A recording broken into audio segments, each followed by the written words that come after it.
This video is cytoskeleton actin treadmilling. This is figure 17-30 from your book. So I want to remind you that about half of the actin in the cell is incorporated in the polymers, which are the filaments, and about half of the actin is free as monomers in the cytoplasm. That's not shown by this figure, which makes it look like most of the actin is in a polymer and just a little bit of it is a monomer.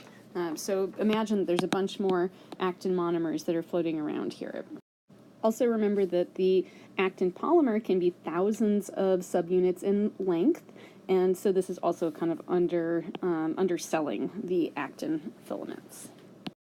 As a reminder, we've drawn the actin filaments with this orientation. Remember that when the ATP is bound to actin, that's we depict as the open side, and then the pointed side, or barbed side, and then the pointed side is on without ATP. And so we called this the minus side and this the plus side.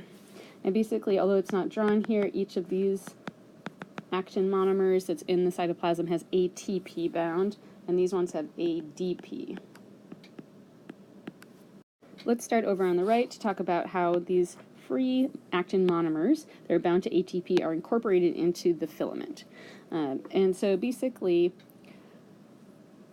your book will talk about ATP as a nucleotide. As a reminder, due to its chemical structure, ATP is a nucleotide, and it's not just any old nucleotide like the kind that would be in DNA. This is adenosine triphosphate.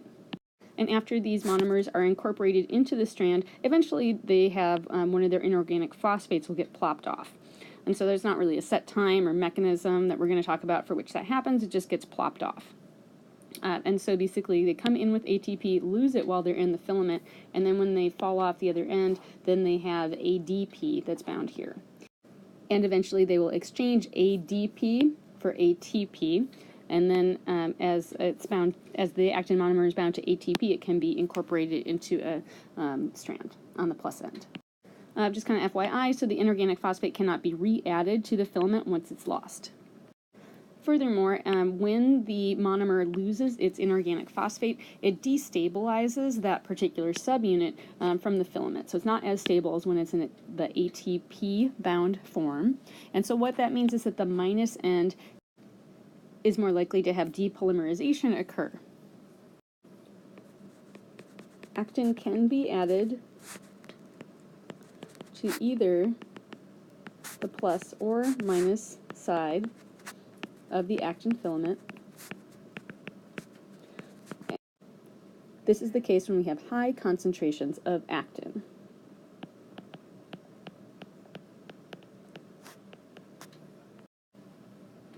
Now, when we have intermediate concentrations of actin, treadmilling can occur. This is the simultaneous gain of monomers at the plus end and loss of monomers at the minus end.